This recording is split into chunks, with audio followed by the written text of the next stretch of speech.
think we got a really good summary there of Ron DeSantis and his path ahead, as well as his chances at winning the nomination. Chair of the Republicans overseas, Greg Swenson there. Thank you. Thanks Apologies for cutting it short, but you'll understand why. This developing story coming out of central London. Very few details at the moment, but Metropolitan Police have confirmed that a car has crashed into the front gates of Downing Street in London. This has come into us within the last few minutes. We do know that the police say there were no injuries, so no injuries happened after or during that crash, and one person has been arrested. We can see some shots that we can't bring you yet, but we are scrambling to get our correspondent there to find out what's happened. Our Westminster studio literally down the road from Downing Street, so we're heading down there now to get eyes on the scene and find out what is going on. But from what we can gather, from what we're being told, is that there is a cordon now along Whitehall, which is the main road running past Downing Street. Several government departments based there. Of course, at number 10, Rishi Sunak, his office based there, Chancellor at number 11 as well. It's a very secure area for anyone who works in central London or has come as a tourist there. If you walk past Downing Street, there are heavy gates and security bollards in place to stop you from getting to Downing Street or anywhere near the building itself. You have to go through the gates and then go quite some way down to the end of Downing Street to get to number 10 and number 11. But cordons have been put in place along Whitehall, the road running up to Downing Street, so you can't get anywhere near it at the moment. We're going to get as close as we can. But that car colliding within the last few minutes or so into the gates of Downing Street, nobody injured, and one person has been arrested. Matthew Thompson is in the newsroom. We are, as I said, sending a correspondent down to get eyes on the scene to bring our viewers up to date. But Matthew, the Metropolitan Police not providing much detail at the moment, but just worth running us through what we do know. Yes, I mean, what we do know is really you can fit on the back of a postage stamp. It is very limited information, but this is because it's quite literally just happening as we speak. The Met Police have told us that no injuries have been reported in this incident, but one person has been arrested. And that's pretty much all we know. There are, though, some videos circulating on social media which appear to show the incident itself. It looks like, from a couple of the videos I've seen, it's a small silver car which is wedged against the gates. There's police swarming all around it, and as you rightly say, there's now at least a cordon in place along Whitehall.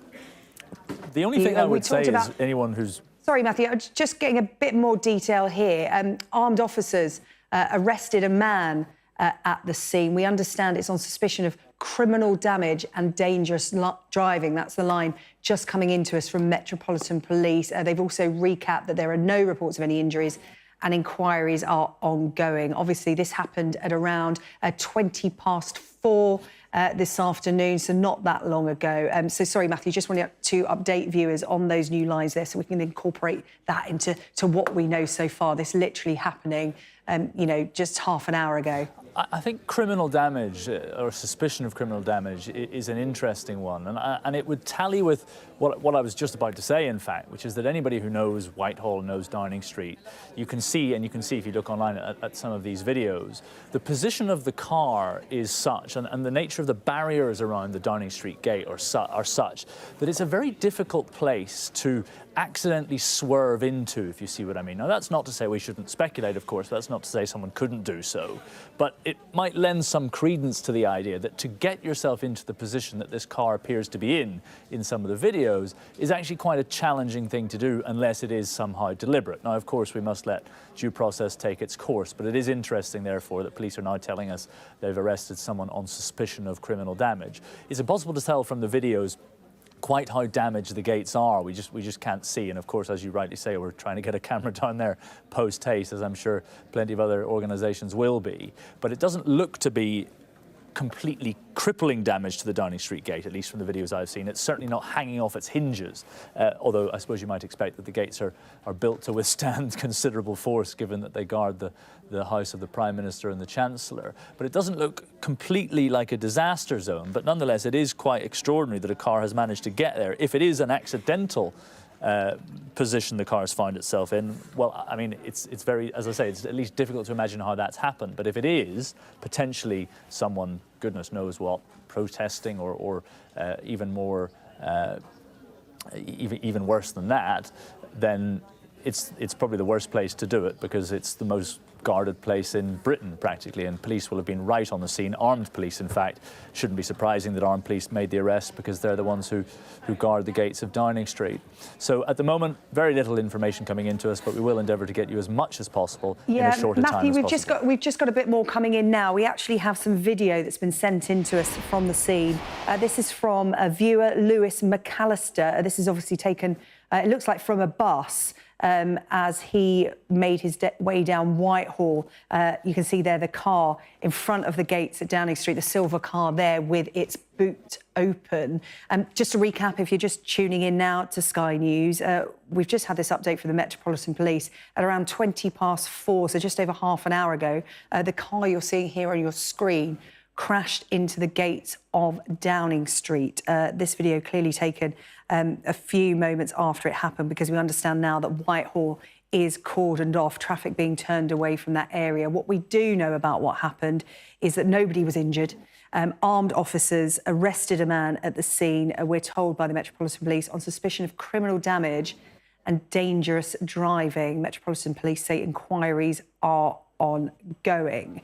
So this happening literally within the last half an hour. We're sending our correspondents from Westminster down to the scene to see what more information they can get. But obviously, as Matthew was just saying, Downing Street, probably one of the most heavily guarded streets in London, Matthew. And you were referring to this video before we brought it to our viewers, because it's on social media, and we've managed to get hold of it to bring it to people who haven't got access to social media at the moment. And you can just see the movable barriers in front of the permanent barriers in front of Downing Street. You know, it's a heavily secured area, and for a car to do that, you know, there's going to be serious questions asked as to what the intent was and how it was allowed to happen. Exactly. I mean, I suppose that's exactly the video I was referring to, and that's the point I was trying to make. You can see there, it's quite clear, and as I say, anyone who knows Downing Street, and many of us walk past it quite frequently, you can see that actually to get itself into that position requires quite a bit of manoeuvring. It has to actually turn off the main road on Whitehall, get past a couple of those silver temporary barriers, and then, you know, there's 5 or 6 meters before it then reaches the gates of Downing Street. So as I say, look, we shouldn't speculate. It's possible someone swerved in there, but it does, given the position of that silver car, as you can see, questions, you rightly say, should be raised about exactly what it's doing there in the first place. And I think it is interesting that police are telling us that they have arrested a man on suspicion of criminal damage and dangerous driving. And obviously, as I say, due process will take its course. It's not up to us to decide what this man's intentions were, but it is revealing that that's what police are now telling us, because it's not a natural position for a car to be. But also what I was trying to say, you can see very clearly there in those images, is that the gates of Downing Street are still very much standing. It doesn't look, I mean, again, we're looking at it from what looks like a bus and from the other side of the street. We need to get a camera closer to it so you can actually see the damage. But at least it looks from those videos, oh, there's some better picture actually, probably from one of our cameras, but it looks as if any damage to the Downing Street gates is fairly minor, but that's hopefully because they're pretty well reinforced gates, as I say, in the most well-guarded street in London. Like a very calm scene there now. Obviously, I'm sure it was entirely different just over half an hour ago when this happened at around 4:20, we're told by the Metropolitan Police. Down by that camera on Whitehall, just by the gates of Downing Street, is our political correspondent, Joe Pike, who I'd imagine has raced down from our Westminster studios. Joe, tell me about what's going on. Well, as you say, Sarah Jane, it does seem quite calm at the moment. The last few minutes, a large cordon blocking almost all of this street has been reduced. So we're far closer to this silver hatchback car that you hopefully can see on your screen now with its boot open. The police do seem calm, not on edge at all, although there are a lot of armed officers, 2 red police vans, and you can maybe hear in the background some sirens too, unclear if they relate to this investigation. It all happened about 40 minutes ago when, as the Met have confirmed, this small grey hatchback car collided with the front gates of Downing Street here on Whitehall. Downing Street, for the last few decades, has these very strong black metal gates either end. They were put up after some IRA attacks and the risk of Irish Republicans, but it means that actually the heart of power here, the Prime Minister's residence and office, is very heavily protected. Not just armed officers on the gates, but also airport-style security if you want to get up the gate, and even more to get inside. Investigations seem to be ongoing. There are officers having discussions next to a couple of police cars, slightly out of shot. But that investigation does seem to be going on. The fact that the cordon is far smaller now, Sarah Jane, than it was 10 minutes ago, that we are far closer to that car, suggests police believe the risk of something else is small, and the sort of danger is less significant, because we now know that armed officers have arrested a man at the scene on suspicion of criminal damage and of dangerous driving. There are no reports at this stage of any injuries, but inquiries, as you can see, are ongoing. Thank you. Joe, thank you. You're in and out of Downing Street all the time, and you just mentioned, you know, something that I've experienced when I've gone to present from outside Downing Street for big, important political events, that airport-style security, you have to have the right accreditation to get in there. You know, the armed police are a regular presence there on an average day. You know, this is quite a difficult place to gain access to. So you would imagine, you know, the police dealt with this immediately, and that's perhaps why things are coming to a close so quickly. Yes, and police are used to dealing with protesters who are usually in a pen on the opposite side of the road, you know, allowing protesters to voice their concerns, their beliefs, very close to number 10 is sort of part of the democratic process. So the police are used to dealing with different individuals, and of course tourists as well. Many tourists coming close to the gates to try and get a photo of the sign or get a photo in front of the gates, trying to get, I don't know, a sign of a political visit, even though it's actually quite difficult because the road is longer than you might expect. They're used to dealing with lots of different scenarios, and certainly it seems they dealt with this very quickly, not just arresting the individual, but clearing all of Whitehall, the large street that Downing Street comes off on, very, very wide, perhaps best known for Remembrance Sunday. We're very close to the Cenotaph, and you maybe can hear the bells of Big Ben behind me as well. This street is normally packed with people, not just tourists, but people who work within the civil service. Downing Street's opposite the Ministry of Defence. Lots of government departments are down this street, and very quickly the police seem to have cleared all people, so they had a secure, empty zone to investigate what has happened. The fact that that large cordon that went all the way down Whitehall, almost to Parliament Square, has now been reduced to a far smaller area, far closer to this grey hatchback car, which was driven into, we understand, the gates of Downing Street. That suggests the police believe they are now in control of the situation. Inquiries are clearly ongoing. This cordon may stay up for a while, but the fact that armed officers have arrested a man at the scene, telling us that was on suspicion of criminal damage and of dangerous driving, and the fact that there are no reports of any injuries, suggests they believe some of the risk here, almost all of the risk here, has now been dealt with, and the next stage is investigating quite how this happened, who this individual was, and what their intent was. You are watching the News Hour. I'm Mark Austin, and we are staying with this story, which is an incident that has happened at the entrance of Downing Street at around 4:20 this afternoon. A car collided as you can see there with the front gates of Downing Street. No one has been injured, and one person, we're told, has been arrested.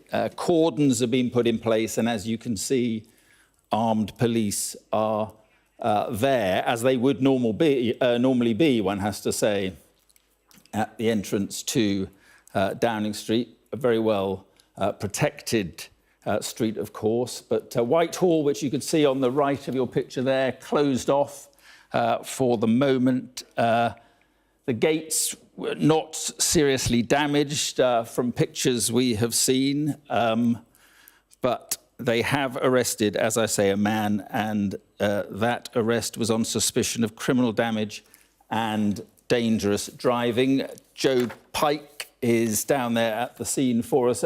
Joe, just set the scene for us.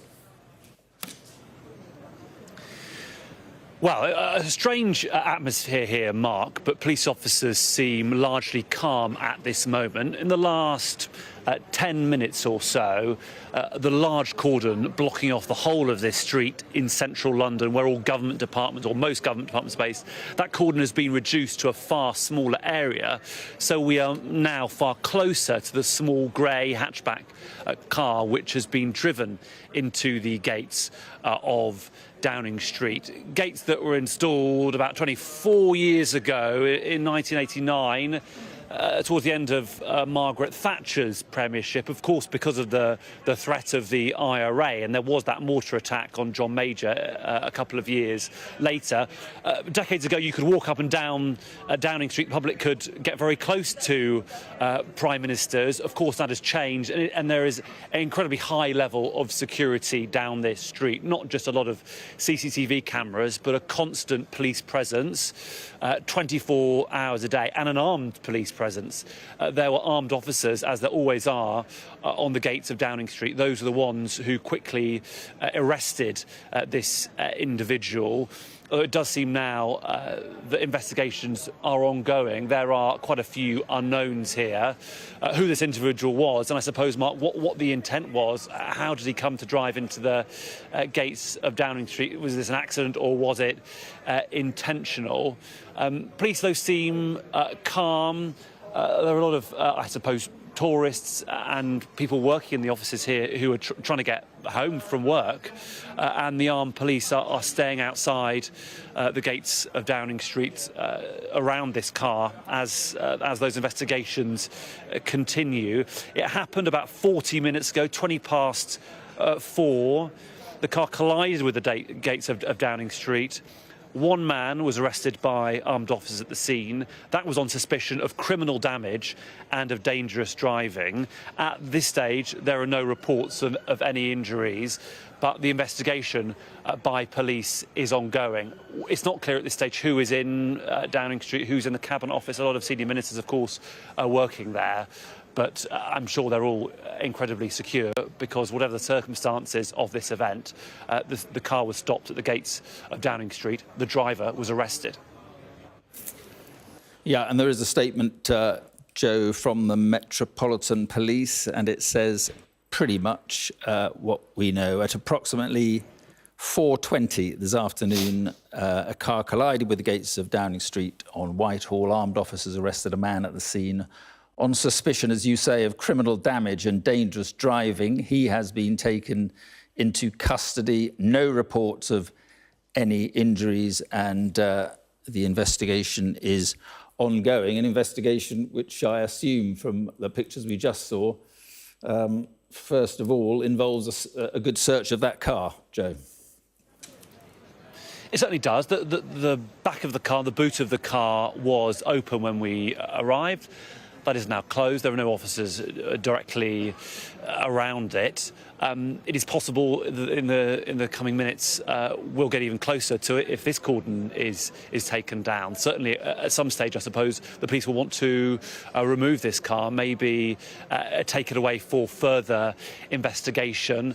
And you'd imagine that the individual arrested by police will be questioned. It certainly seems that the Met police officers who work at the gates of Downing Street, armed police, acted very, very quickly. Of course, there are police stations stations very close to here. Charing Cross Police Station, just off Trafalgar Square at the end of Whitehall, being particularly close. That's where a lot of these armed officers who work within government and work within Parliament are based. There was a quick response with various vehicles. I can see 2 red police vans, a couple of other white police vans, as well as police cars blocking the road. Whitehall remains closed. I suppose it will remain closed while that investigation proceeds. But the fact that the far larger cordon, the cordon that was blocking almost the whole length of Whitehall, this street in central London, suggests that the threat level, the risk to the public, has been considered to be not significant. We're now, I don't know, 50 metres from this silver hatchback car that's been driven into the front gates of Downing Street. The police seem very calm here, not concerned of any sort of ongoing incident. What is happening is that investigation is continuing, and as I say, Mark, they'll want to work out why this happened. Was this intentional? Was it an accident? And who was the person who was driving that car? I mean, that car, the gates, 150, 200 yards to the actual door of Downing Street. Then you have number 11 a little bit further on. Do we know the whereabouts of Prime Minister and Chancellor?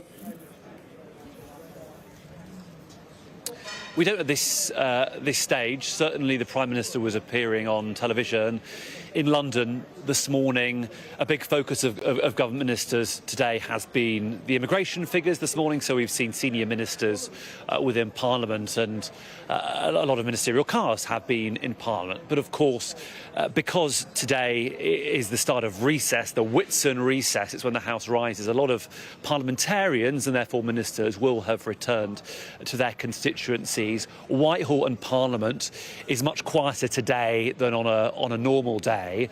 And that means, I think, the impact that this will have on the lives of politicians and ministers may not be that significant. Of course, there are other access points to Downing Street. There is a back gate, there are gates through the Foreign Office and the Treasury, and other ways to get out through the Cabinet Office. So the fact that this grey hatchback car has been driven into the front gates of Downing Street is currently blocking it should not affect in any way the movements of the Prime Minister Rishi Sunak and his family, or indeed Jeremy Hunt, the Chancellor, both of whom, of course, who live in flats above number 10 and number 11. If you just joined us, you are looking at pictures of the entrance to Downing Street, where a car has driven into the gates of Downing Street, and the Metropolitan Police say armed officers arrested a man at the scene on suspicion of criminal damage and dangerous driving.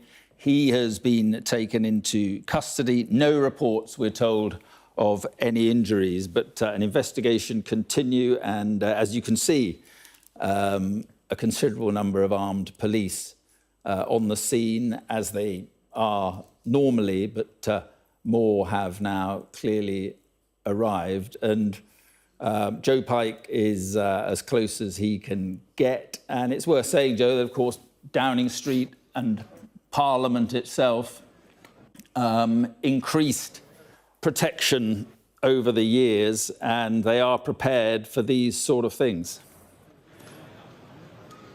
They certainly are, Mark. 24 hours a day, there are armed officers around Parliament and around number 10. You can see, I think, perhaps a staff member or a police officer trying to get into the area close to that car. It's unclear who this woman is. I don't know if you can see her on screen. Of course, there are lots of people who work within Downing Street in the Cabinet Office. The gates at either end of Downing Street were installed in 1989. The threat of the IRA meant that security was heavily increased, but it has been increased over the years due to various threats and various attacks. Of course, that mortar attack when John Major was Prime Minister in 1991, and more recently the Westminster Bridge attack, which led to the death of a police officer as well as a number of other individuals at Parliament. There are always armed officers here, but not normally, as they are now, standing in the middle of the street, not often accompanied by so many police vehicles. And of course, we don't normally have these cordons with red tape saying police line, do not cross. That is, of course, incredibly unusual, but this is perhaps one of the most secure you have to get down Whitehall, of course, which at points is heavily guarded, and then through gates to Downing Street. There are various blocks to cars coming down, not just the main gates. There are other ways, bollards and other bits of kit to block cars coming down the street. But if you are an individual, you need to get past quite a lot of stages, including airport-style security. It is an incredibly secure area, and there's lots of CCTV outside as well. As you can see, a lot of police officers now looking into, it seems, the back windows of that car. There is a police officer either side of the back of this grey hatchback car. I can see them wearing gloves, blue forensic gloves, I'd presume, to make sure they preserve the evidence that they are standing next to. This silver hatchback car, I'm sure, will be examined very carefully over the next hour or two. They've just opened the boot of the car. It is unclear if there was anything in it, but that is something clearly marked of interest to these officers. It doesn't seem like there is any ongoing threat here, because we are now so close to the grey or silver hatchback car that's been driven into the back of Downing Street. Armed officers confident, after arresting this man at the scene on suspicion of criminal damage and of dangerous driving. No reports at this stage of any injuries, but as you can see, the investigation is continuing. These two officers at the boot have not just blue forensic gloves on, but they also, I think, have clear evidence bags. So they're taking stuff out of the back of this car. Of course, unclear what that may be, whether it will be relevant or not to the investigation, but clearly trying to preserve all items left at the scene after this one individual was arrested on suspicion of criminal damage and of dangerous driving. The investigation, Mark, continuing here at the gates of Downing Street. Whitehall, this central street close to Trafalgar Square, between Trafalgar Square and Parliament Square, remains closed. But the fact that the police seem pretty calm suggests that they believe the risk, the ongoing risk to the public, is low. Joe, we'll leave it there with you for a moment, and I'm joined by the former Chief Superintendent in the Metropolitan Police, Dal Babu. Good evening, Dal. And I mean, clearly this sort of thing, the police are prepared for it, but alarming nevertheless. Yeah, absolutely. It's very, very early days at the moment. It's unclear whether this will be terrorism-related or mental health issues, but it would indicate there's more issue around mental health, given that the police are very, very close to the vehicle. They've opened it up. They've made an arrest. They don't seem to have put any cordons, any significant cordons in place. So it would indicate that this is something that they feel very comfortable in terms of neutralising and dealing with immediately. But ultimately, what they'd be doing at this stage, ensure that they've reviewed all the CCTV, looked at the registration number of the vehicle, checked and started doing intelligence cells. So they've been intelligence cells straight away, checking as much information as possible, and then making decisions about the individuals they've detained, whether there's other individuals that are involved, whether they need to make further arrests. So it'll be a very, very quick-moving scenario of events.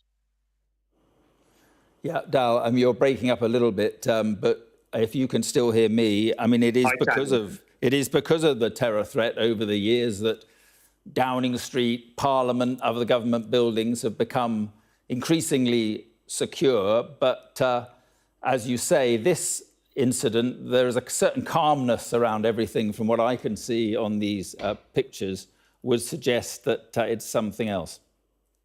Yeah, absolutely. So what you would normally have, if it was a terrorism incident, you would have a cordon put in place, you'd have specialist officers brought in to search the vehicle, you would have a lot more caution. What we've got is police officers milling around, they've opened up the vehicle, they seem to be right next to it, so there doesn't seem to be any concerns about secondary devices, there isn't any significant cordons. In fact, from your images, Mark, you can just see people walking, members of the public walking up and down. So there doesn't seem to be any particular concern. I mean, and as you say, over the years, we've had more and more security around buildings. I remember when I was a young PC, you could walk up Down Street all the way to number 10. And then after we had the IRA attack, these gates were put in place and much more restrictions, as we've seen across all of the key government buildings. Yeah, and presumably senior officers will be talking to the Prime Minister and the Chancellor, should they be there, and just reassuring them, I assume. Yeah, absolutely. So if there was any genuine concerns, the whole place would have been cordoned off. We've not had that. And you're absolutely right to point out this is a residential street, certainly for the Prime Minister and the Chancellor, and certainly the Prime Minister's got children there. His wife would be there, so they'll be he'd be very keen to be reassured that there is nothing of threat to the family. The fact that we're seeing members of the public walking up and down would suggest that this very early stages, and it's always very difficult to make an announcement about what you may think early on, but given all the evidence there, this looks like to be an isolated incident, perhaps somebody with mental health challenges, somebody who's got a grievance, who's gone into the gate, they've been arrested for dangerous driving and criminal damage, no other offences that have been arrested for. If there was any suggestions of terrorism, they would be arrested for different offences. Yeah, and also, I suppose, you know, in this case, it's pretty clear from what everybody is saying, from what the Met Police is saying, from what we're seeing, that no shots were fired by the armed police. So had it been, as you were saying earlier, a terror incident, things may have been very different.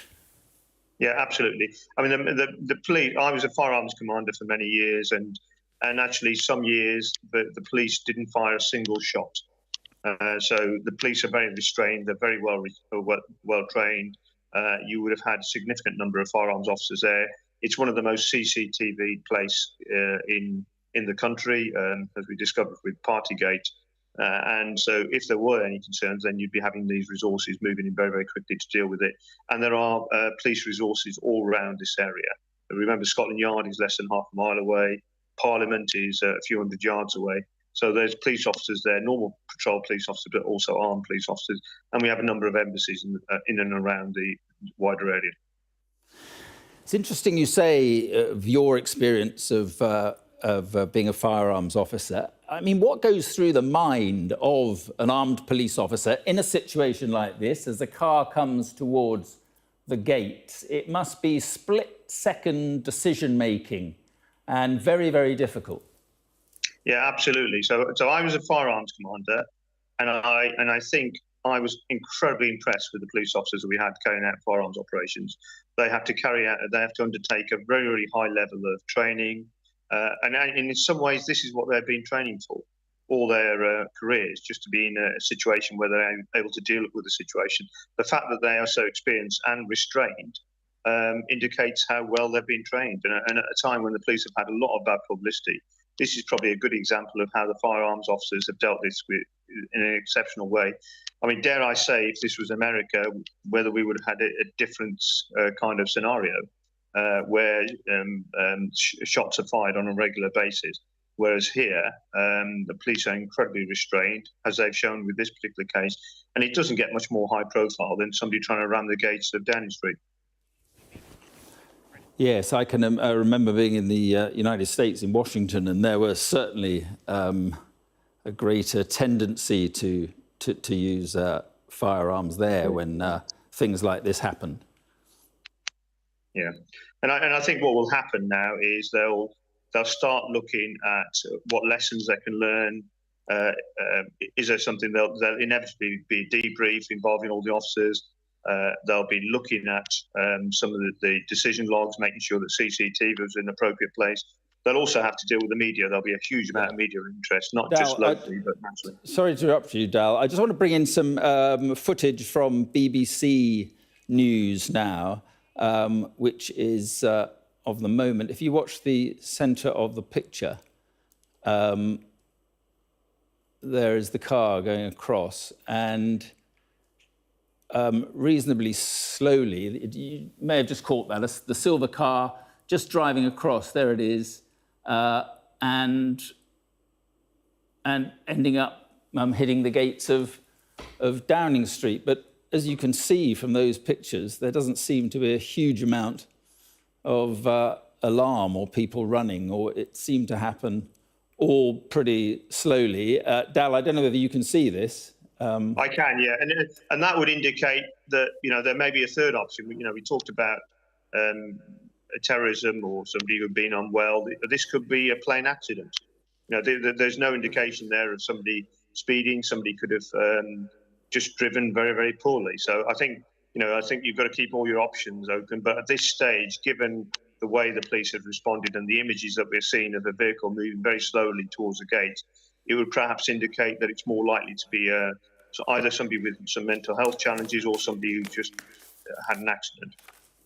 Yeah. OK, Dal, thank you very much for your expertise on all this. I'm joined now by Krish Kandia, who was at Parliament, apparently, delivering a petition and was escorted by police down through Downing Street and happened to witness what happened. Krish, tell us what you saw and heard.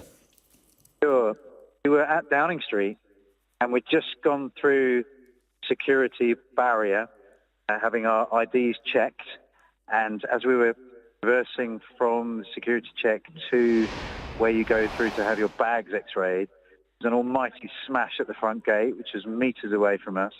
And immediately we saw police scramble and armed officers responded brilliantly, swiftly, and shouted at the man to get out of the car. This was a silver Toyota.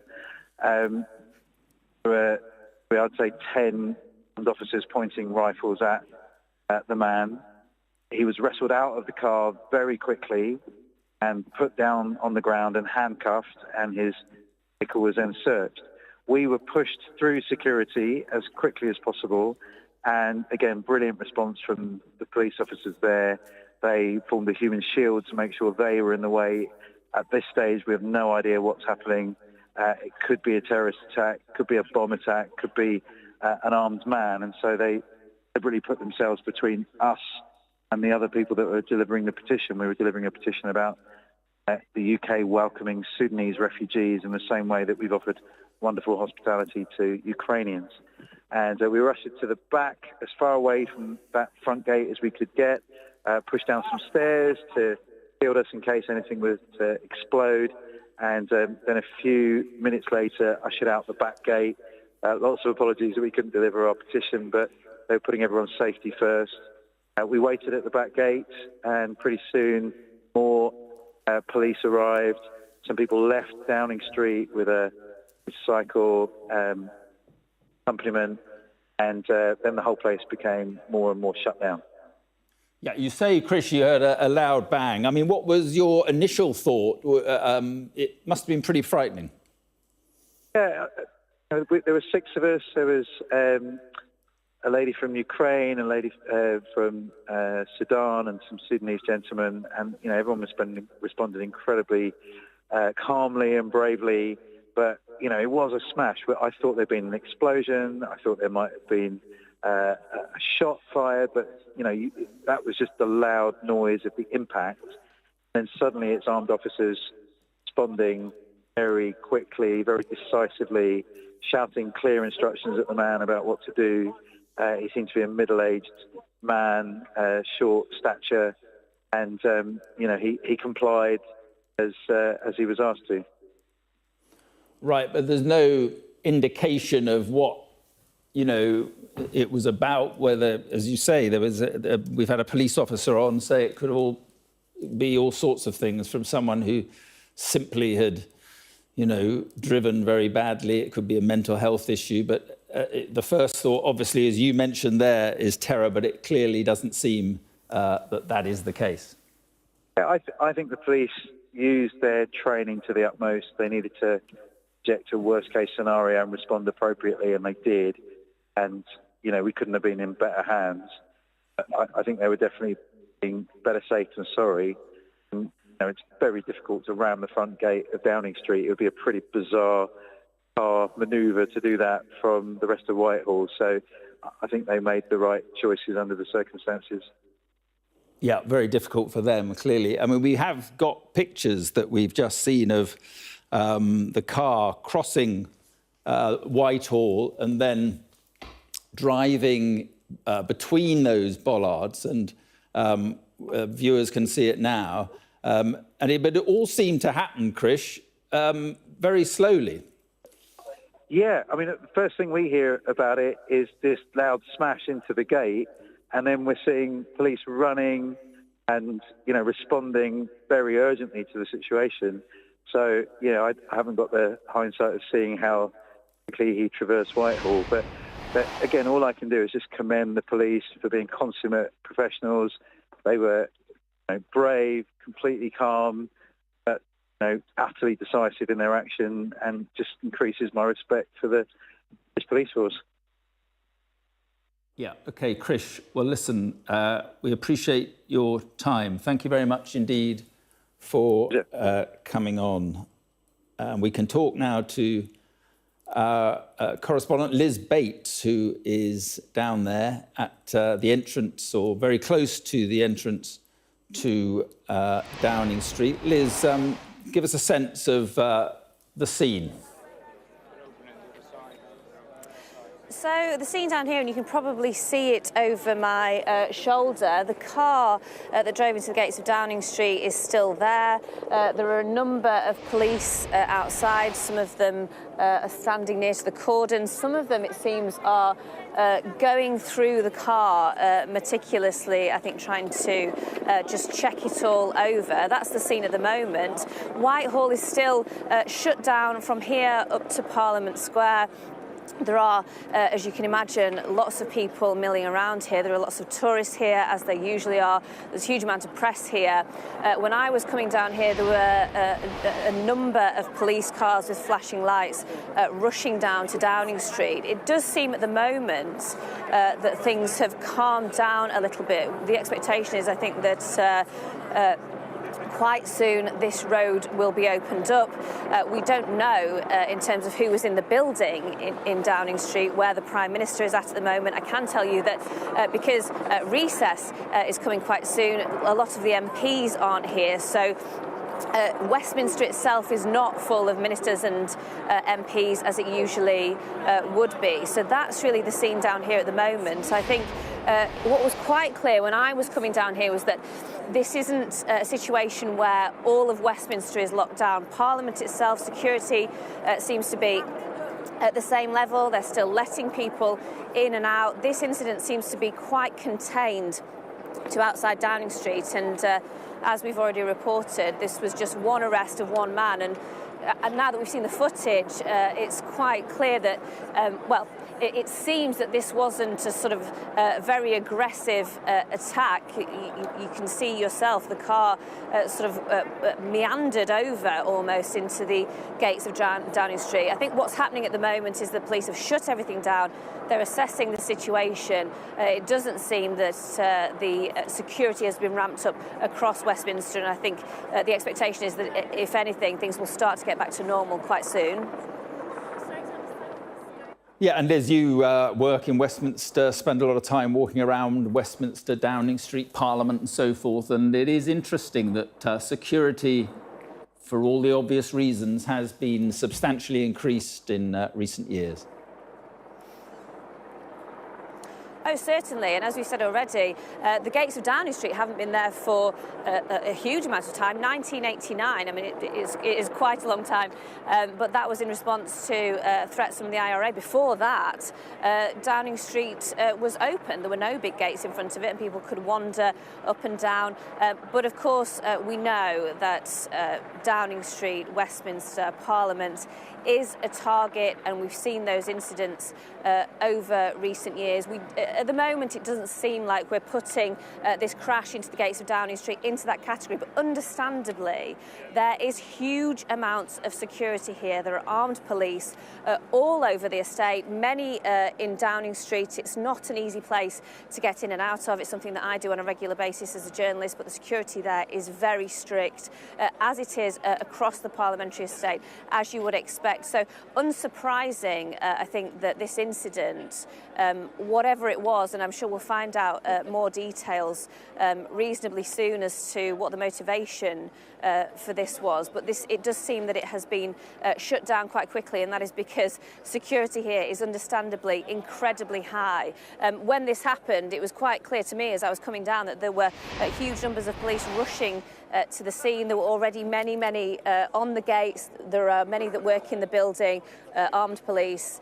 So that's why this, I think, was brought under control quite quickly. The cordons were put out extremely quickly. The road was shut down as well, and that's because Westminster is, I think it's fair to say, at all times braced for incidents like this, and there is really very speedy and well thought through processes that kick in quite quickly, and I think that's what's happened today.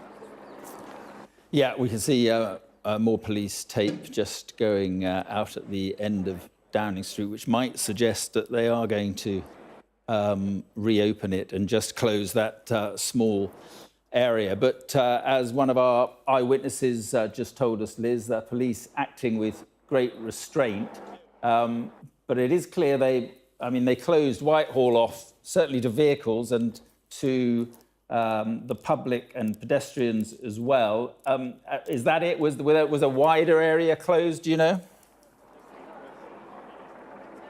It doesn't seem like wider security measures have been rolled out across Westminster. And I think one of the things that indicates to us the severity of what's happened here is, yes, Whitehall is closed, cars are not going up and down at the moment, but there are still plenty of people milling around. And so I think that gives us an indication that security services are not clearing the entire area. They're going through the car, but if they thought there was anything really dangerous that could still happen, this entire area, I think, would have been cleared. And I think the opposite really of that is happening at the moment. It looks like instead of that, they're getting ready to reopen this area. I think you're right as well to talk about the restraint of the police, because of course we have seen the footage. The car certainly wasn't moving at any speed, but anything that seems like an act of aggression, particularly against Downing Street, that's where the Prime Minister works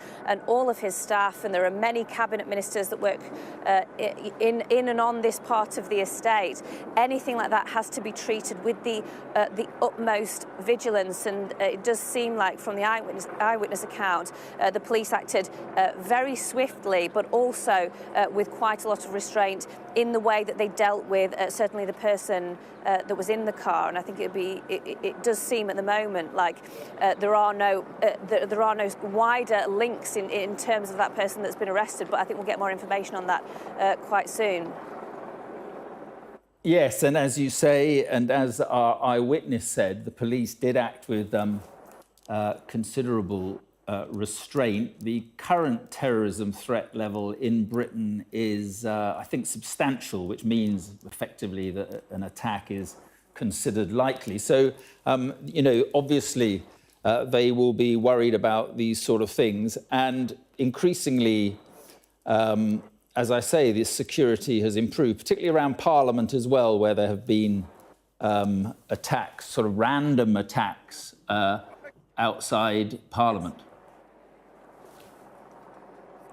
Yeah, certainly. It has been ramped up. There's no question of that, and understandably so because of those attacks that we've seen, and of course, some of them with fatal consequences. So the security services are always ready for that type of incident, and there are well thought through and well rehearsed processes that kick in, and I think we've seen some of that happening today. I think it's worth saying, this is not an easy area to police, because on any given day there are, first of all, in Downing Street, journalists coming in and out, but as I think the Eyewitness was taking a petition up to Parliament, there are people that come in and out of Downing Street all the time. There are ministerial visits into Downing Street, and of course the Prime Minister going in and out.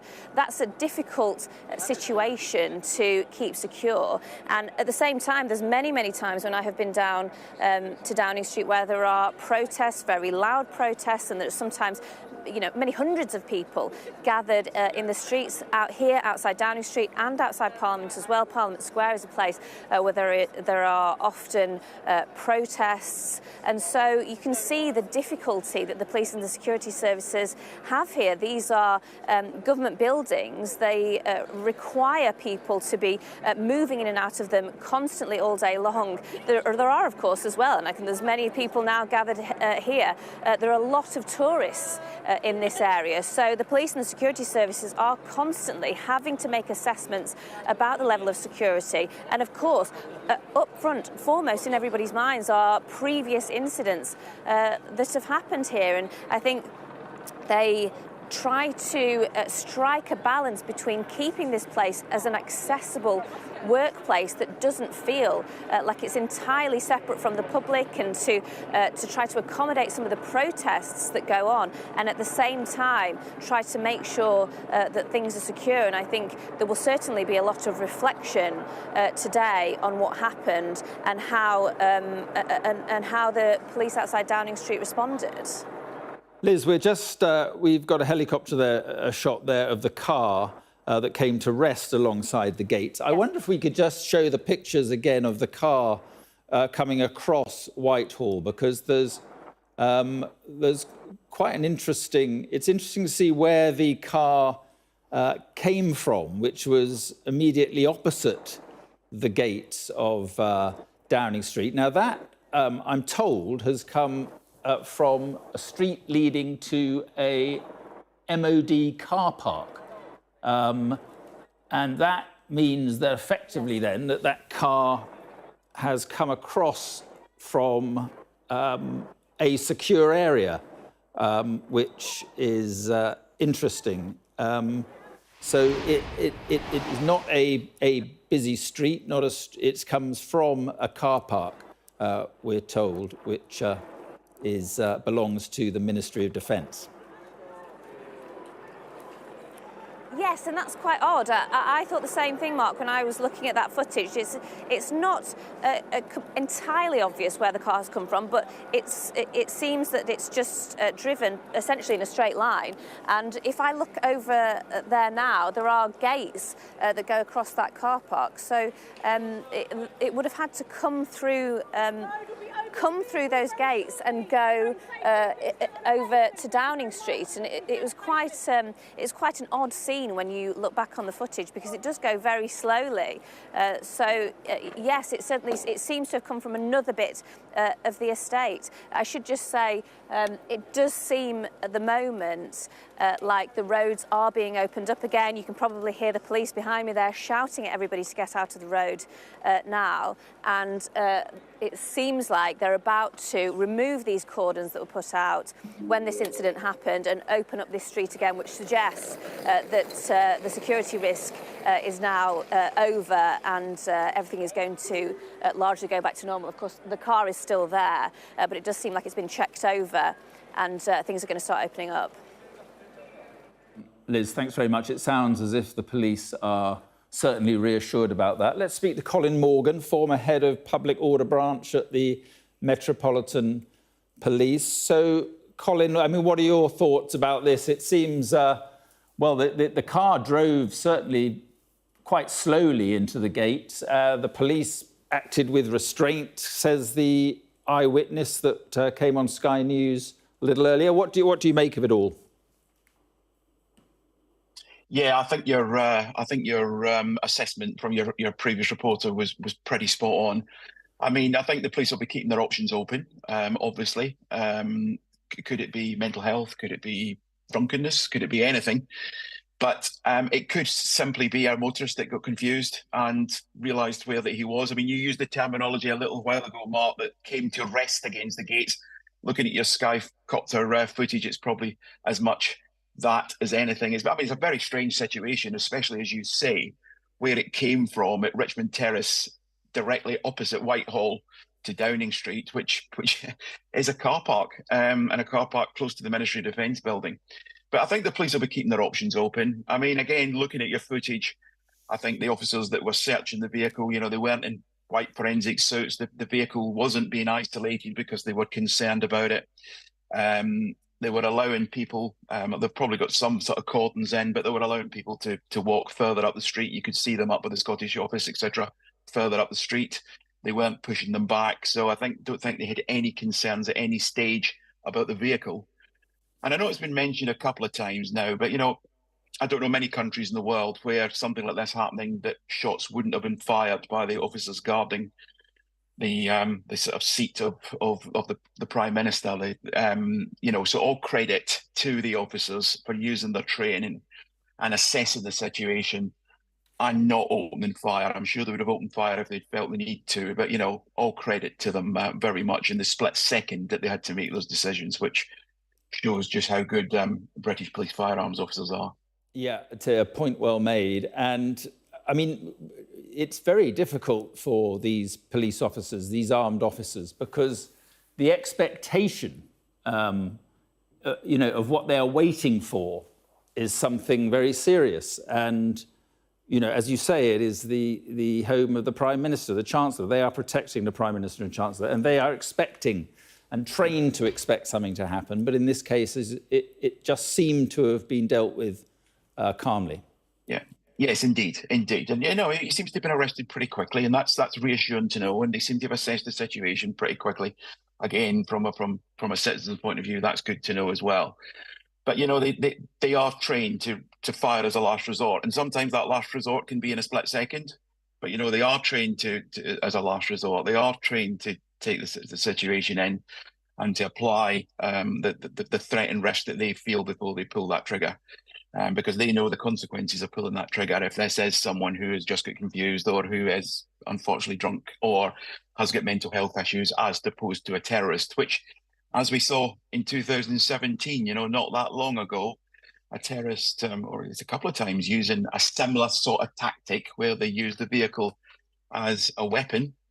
That's the reason that you have seen, you know, the called hostile vehicle mitigation. You have seen a lot of the buildings, not just government buildings, but buildings all across London and the major cities have reinforced gates and concrete blocks, etc., put in place. And as your reporter said, you know, Downing Street 25 years ago, when I was a young officer, the public could walk straight up there. You could walk up on the other side of the road. So that, you know, that was then closed, and then they put in place these very strong gates that you can see for exactly this scenario. But maybe a more sinister scenario, where a terrorist or someone similarly with similar intent is going to use a vehicle to try and get into Downing Street for whatever reasons to then commit their attacks. But I'm getting the feeling, by the pictures that I'm seeing from your channel and what your reporters on scene are saying, I'm thinking the police are not thinking it's that sinister. No, but, as I said. Yeah. Well, just to interrupt you there, Colin, I apologise for that. There is a little bit of information we're getting which would hint quite heavily at what you're saying, because we understand that the incident is being dealt with by local police now in Westminster, and that certainly at the moment counter-terrorism police are not involved in this.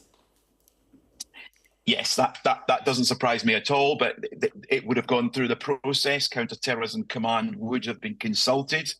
There would have been some intelligence work done on the individual, on the car, etc., etc. And then if need be, it would have been escalated to a senior officer called the Senior National Coordinator, so Deputy Assistant Commissioner level within the Metropolitan Police, who is the ultimate decision maker as to whether something is declared a terrorist incident or not. I strongly suspect it wouldn't have got that far in relation to this one, and it would have been passed back to the Criminal Investigation Department for the local borough, which, as you just said, Mark, is Westminster. to deal with the chap for whatever they see fit, and whatever the evidence indicates. They would have access to the very CCTV, the lot of CCTV cameras around Downing Street, etc. So they'll have a fair idea of what's been happening. He'll have probably given an account of what happened, whether he got confused or whether he does have mental health issues or something, some other sort of illness or something along those lines. And the mere fact that I think your reporter said that traffic's opening up again and that the local police are dealing with it really tells that it's maybe at worst a criminal offence, but more likely maybe dangerous or careless driving or something along those lines. Yeah, exactly. These things happen for all sorts of reasons. And in this case, mercifully, Colin, it looks as though certainly terrorism not involved. Colin, thanks very much. Thank you very much for coming on the programme. Joe Pike is down there in Westminster. What we can say is it's a beautiful day at Westminster. Joe Pike is there. And Joe, you've got some information, I gather, about the whereabouts of the Prime Minister.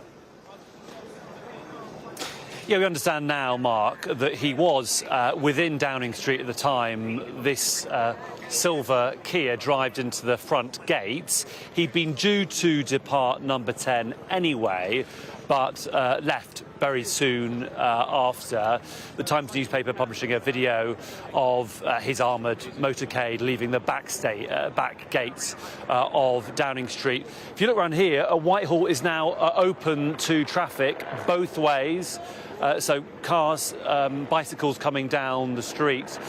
Earlier, there were police officers with blue forensic gloves searching through the boot of this silver hatchback car and putting some items into evidence bags. That has now stopped. There are no police officers anywhere close to this silver Kia hatchback. And also the registration plate has been taken off the back of the car. Of course, this is a very highly secure part of town. A huge amount of armed police here 24 hours a day, Mark. It seems like they reacted pretty quickly. But the fact that they are calm, the police are calm, the fact that the cordon was reduced and now the whole of the street has been opened suggests they're pretty confident they know what has happened, even though we do not know quite yet what has. The fact that we also know the incident is being dealt with by the local borough force, by Westminster, not by counter-terrorism police, suggests they don't think this is terror related. We know that one individual was arrested at the scene very soon after on suspicion of criminal damage and of dangerous driving. No reports at this stage of any injuries, but clearly because of the nature of this, because of this location at the heart of power outside the Prime Minister's home, that is why there is so much media interest, so many tourists who've stopped and so many protesters as well. But at this stage, the examination of the car seems to have stopped. The police investigation seems to be continuing. What we understand now, Mark, it's being dealt with by the local police, not by counter-terrorism command. Of Downing Street. Yeah, OK, Joe, thank you very much.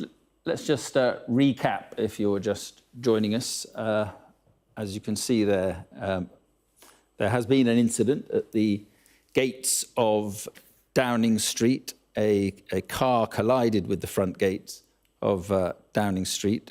No one has been injured and one person has been arrested. The driver of that car has been arrested. Cordons were put in place very quickly in Whitehall to close Whitehall to vehicles and to pedestrians. Whitehall is now reopened, which is a sign that the police are not too concerned about this. Another sign is that it's being dealt with, as Joe Pike was saying there, by local police, Westminster Police, not by counter-terrorism police. So things slowly getting back to normal in Westminster. Liz Bates is there. And so, well, Liz, the Prime Minister was there and the Chancellor also was in Downing Street, and they no doubt will have been reassured in the last few minutes by senior officers about what's going on? Oh, certainly. They'll have been in constant contact, I should say, with the security services. We do understand the Prime Minister was on the estate when this happened in Downing Street, and the Chancellor as well. So that just shows you the high stakes here. Anything that happens like this, a car crashing into the front of Downing Street, has to be treated like a potential attack on the Prime Minister. I think he has left now, but that's why there is so much security in this area. You can see now, and obviously we just heard as well that this is now being dealt with by local police. We can see as well that the car, that they were looking through it and sort of gathering evidence, and they seem to have stopped doing that now. It does seem like this is all being scaled down quite quickly. This road, Whitehall, had been completely shut down when I came down here about half an hour ago in the wake of the incident, and now it has all been opened up again. The police cordons have been removed. There isn't a huge amount of activity now going on behind me, although the police are still here monitoring the situation. But as you can see, cars coming up and down. It's much more back to normal, as it usually is here. There are still lots of journalists, of course, reporting on the incident, but people wandering up and down the street, lots of tourists.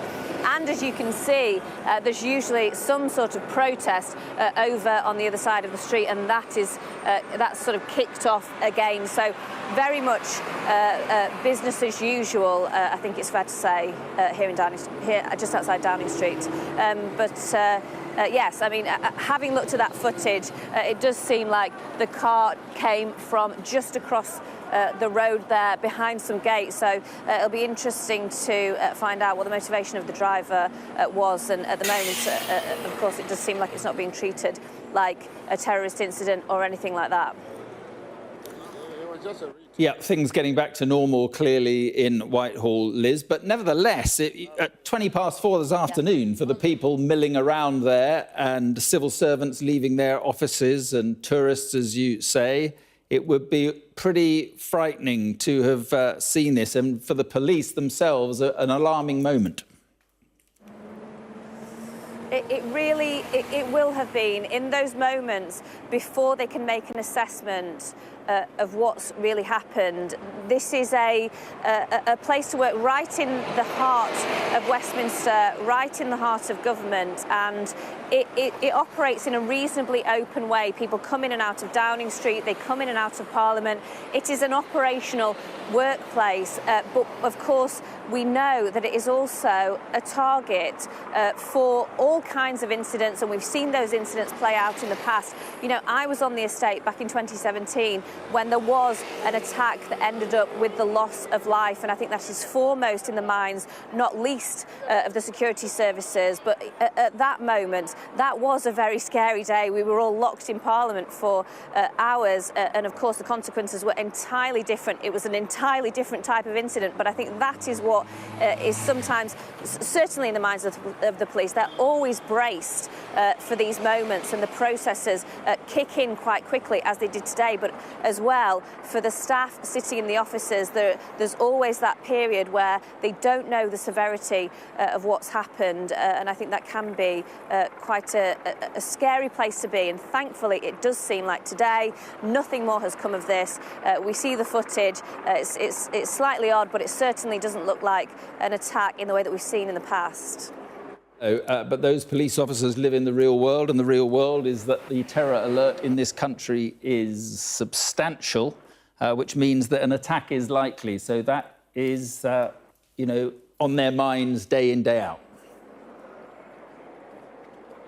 Oh, no question, and there's a huge amount of security in Downing Street. It's something we go into Downing Street on a regular basis, and there are quite a few layers of security that you have to get through, and it's the same in Parliament, and it is because this place, understandably, the Prime Minister is working behind those gates. Today, the Chancellor was in Downing Street as well. It can be a target, and we are, right in the heart of London here, and there are always protesters, and there are lots of people walking up and down Whitehall and people going in and out to work. And I think we had an eyewitness on the programme earlier who said that they'd taken a petition up to Downing Street. That happens on a regular basis, and so there's always that balance to be struck of allowing this place to operate as it should do as a workplace, but also to make sure that the security level is high in case something like this happens. And we saw all those processes kick in today, but no doubt they will reflect on them for the future. In case something like this happens again. It's something they are always prepared for. OK, Liz, thanks very much indeed. And just to recap, a man has been arrested on suspicion of criminal damage and dangerous driving after a vehicle was driven into the gates of Downing Street. Much more at the top of the hour.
understands the Chancellor, Jeremy Hunt, was also in Downing Street.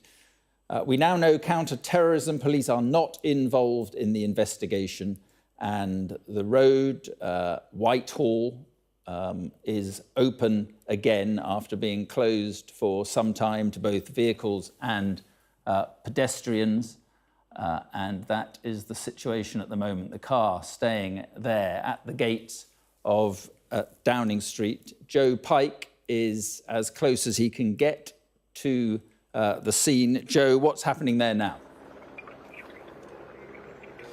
Well, almost 2 hours, Mark, after that very frightening incident, things have calmed down. Firstly, because, of course, we're so close to this silver Kia hatchback that's been driven into Downing Street. We're so close because the cordon which blocked this road for more than an hour has now been reduced. But, of course, at 4:20, when this incident occurred, police officers here, members of the public, people who work within the Cabinet Office in Number 10, did not know what had happened. And, of course, 6 years ago with the Westminster Bridge attack, it was a car driving into pedestrians which started that attack. A number of people die, including, of course, a police officer who was working at the Houses of Parliament. Of course, it became clear, I suppose, within 10 minutes that this was not as serious as some had been worrying. Of course, armed police who work here 24 hours a day may have initially worried this was part of a number of attacks. Did not know who the individual was, whether they were armed or whether they had some form of knife. Certainly, the individual arrested was arrested for two things: one, dangerous driving, criminal damage, and the fact, as you say, that the counter-terrorism commander not dealing with this, it's local police, suggests that it was nothing too serious, certainly not a terrorist incident. Certainly speculation about what could have happened, whether it was an accident in terms of driving, whether somebody has had mental health problems and launched an attack. Certainly we know that investigation has been going on for the last hour or so. We've seen police officers with blue forensic gloves searching through the boot of this car, taking some items out and putting them in plastic evidence bags. We know that the Prime Minister, Rishi Sunak, was in the building at 4:20 when this incident happened. He left via the back gate soon after. His motorcade left, although we're told he was planning to leave Downing Street at that point anyway. Certainly there's always been a tension around this part of Westminster because it is the site of prime ministers coming and going, of world leaders meeting the Prime Minister, and of course because there is a history of terrorism attacks here as well. We know that these gates at Downing Street have been here since 1989, put up in response to the IRA threat, and of course just 2 years later in 1991 during John Major's premiership there was that mortar attack on Downing Street hitting the Rose Garden, of course. Certainly today, absolutely no sign that this is terrorism related. We know one individual has been arrested on suspicion of criminal damage and of dangerous driving. We know there are no injuries, and the local borough police force, Westminster, are dealing with this, not the terrorism command. But of course, police officers, Mark, did not know that at 4:20. Met police officers are trained in dynamic risk assessment to second by second assess the risk. That is why such a broad area of Westminster, all the way down Whitehall, was immediately cleared, cordoned off, all tourist workers taken out of the area so they could assess the risk to those within Downing Street as well as to members of the public. At this stage, the police seem to be pretty calm. There is no freneticism at all. Those who had been searching the car and taking pictures of that car have now left the scene, but we understand that investigation is ongoing to understand who this individual was. Certainly the registration plate on the back of the car has been taken off, but it is a silver Kia hatchback that 4:20, Mark, was driven into the front gates of Downing Street. That individual arrested soon after. Yeah, and Joe, it appears calm now from all the pictures that we are seeing. But as you say, at 4:20, it would have been a very different scene with people milling around, tourists, civil servants leaving after a day's work, and and certainly the armed police, of course, there. But for the people, it would have been very frightening. For the armed police, certainly alarming. Exactly, Mark, especially when they lost one of their own, Peter Keith Palmer, 6 years ago, to a terrorist attack just a couple of 100 metres from here. The police officers, most of them armed who work here, are protecting UK democracy, protecting our elected officials, and also, of course, protecting others who are taking part in the democratic process. We heard earlier from people delivering petitions to Number 10. There are, of course, protesters across the road on the other side of Whitehall, protesting reasonably peacefully, but the police officers who work here and cover this place 24 hours a day do it in many different ways. Of course, there are large marches, smaller protests, and also some eccentric individuals who are here. They have such a broad range of situations they've got to look after, not just the protesters outside, but often very high-profile individuals, world leaders coming inside. They seem to have reacted fast, but as you can hear, Mark, there are protests ongoing, even though the incident itself and this car being driven into Downing Street seems to have calmed down for now. Yeah, I think if the protesters are back, we can safely say things are getting back to normal. But just to be clear, Joe, both the Prime Minister and the Chancellor were in Downing Street at the time. Exactly. Rishi Sunak was in Downing Street. Of course, he lives above Downing Street in a flat. He was still within Number 10, working there today. A big day for the government today with, of course, those immigration figures being released. He left the area around Number 10 in his motorcade soon after. We understand he was always planning to leave. Jeremy Hunt, of course, working there too, and living in a flat above Number 10. They are all secure. It doesn't seem like the investigation is ongoing, but of course, at 4:20 this afternoon, a pretty frightening situation for police officers and those who work within Downing Street when that car was driven into the front gates by one individual who's now been arrested.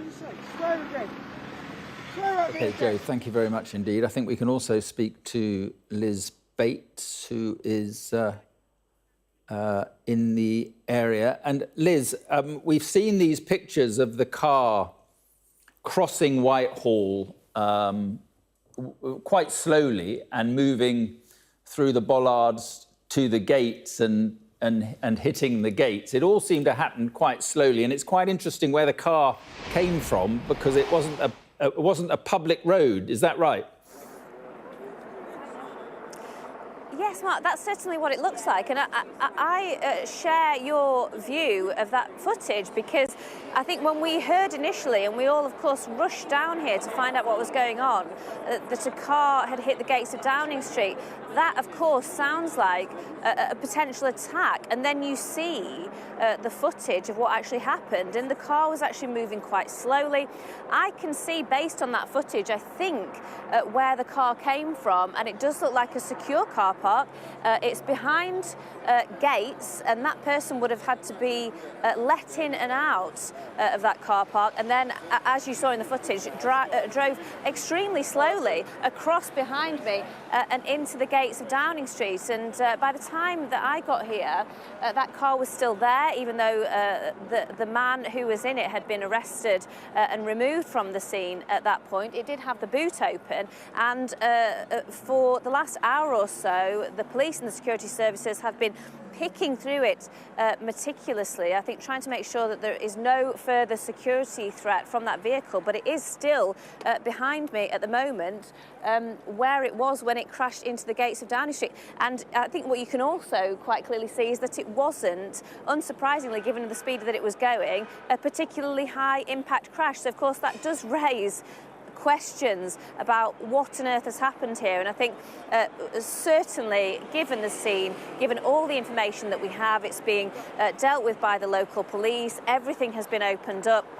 in terms of Whitehall, cars, and as you can see behind me, just moving in a normal way. All the police cordons have been taken down. That suggests to us that it really wasn't an attack that we might have been concerned that it might be right at the beginning when we heard this. It seems like something else has happened, and I think the question is what was the motivation of the person that did that? There's already some fuzzy photos, I think, of that individual circulating, but I think it'll be interesting to get more information on who he is and why on earth this has happened today.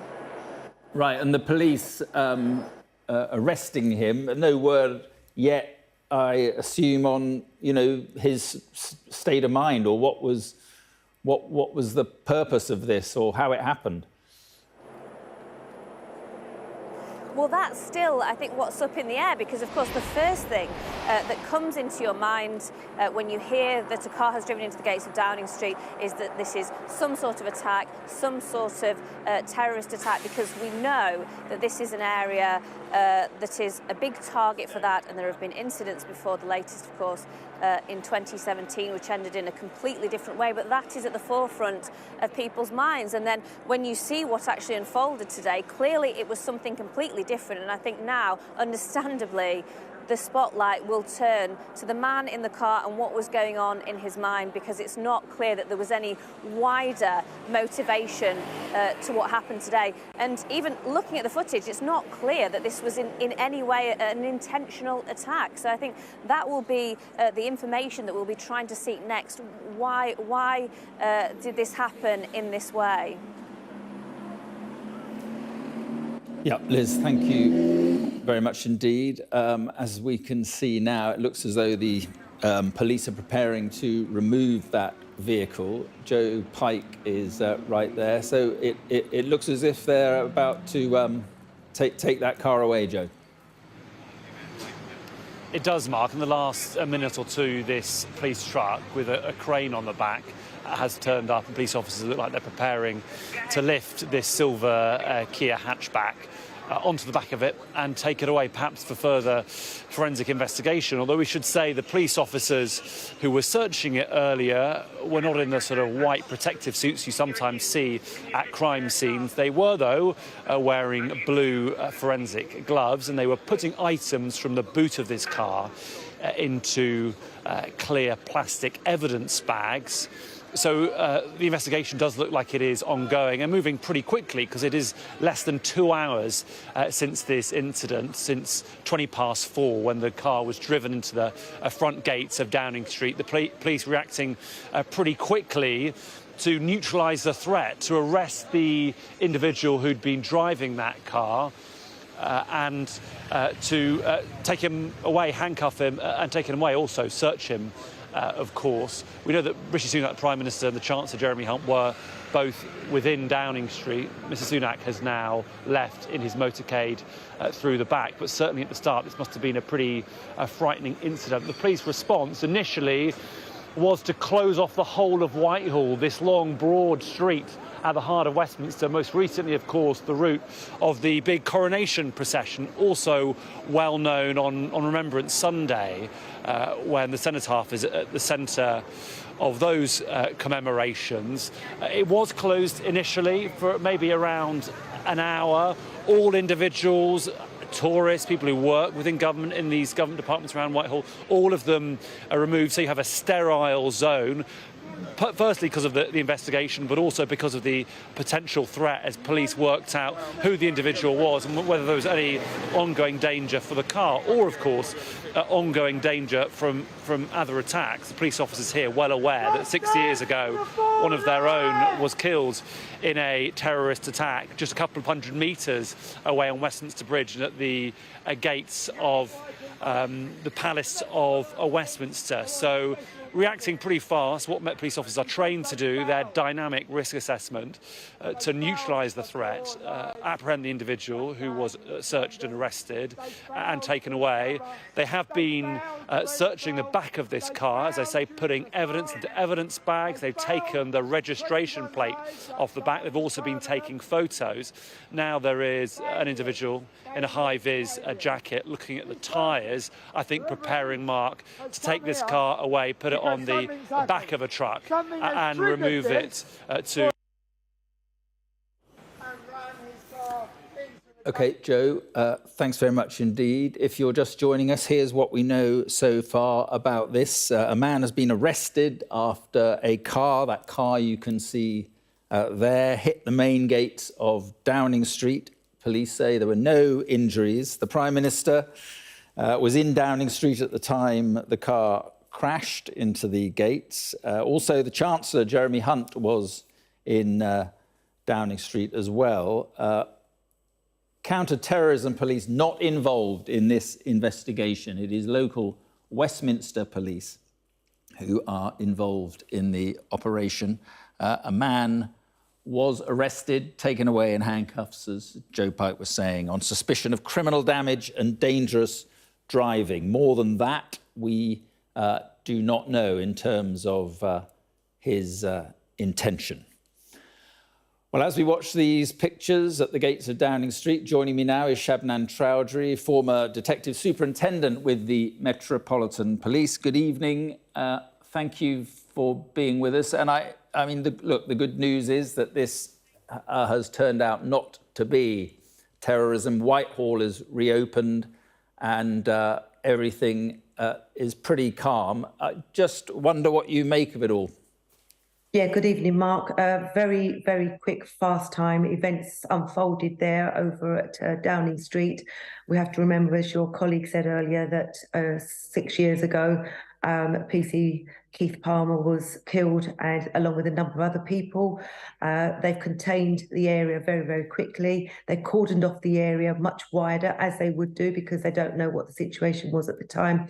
Could have been terrorist related, so they've got to think about what has happened there and if there's any likelihood of any other incidents occurring.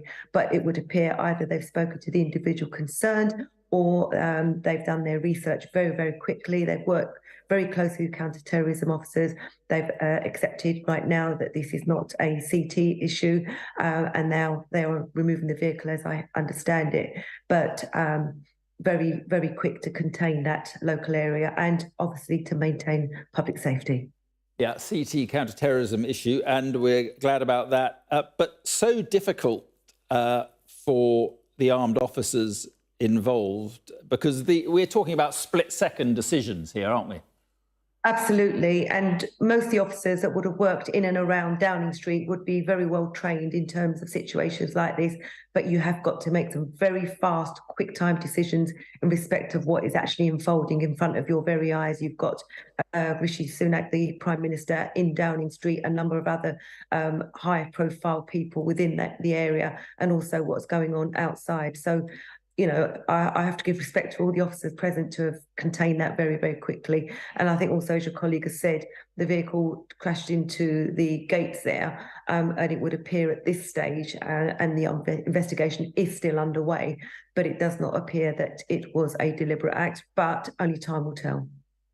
And because of the obvious threat that to this country, the security at Downing Street and at Parliament and at other government buildings has increased dramatically in recent years.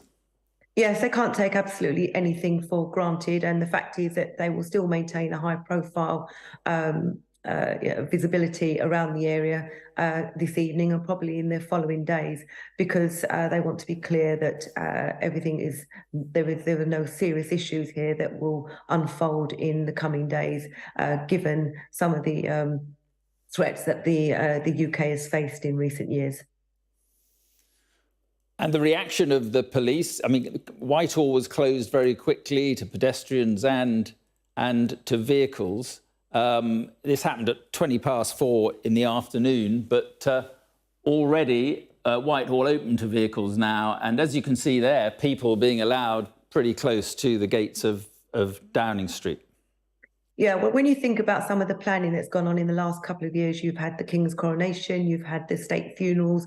The Met would be very, very up to date with how they would want to proceed in a situation like this. So officers will be well and truly trained, they'll be well and truly briefed, there'll be senior officers at the strategic operations room that are giving instructions and commands very, very quickly to ensure that the safety of those within Downing Street and the wider public is maintained.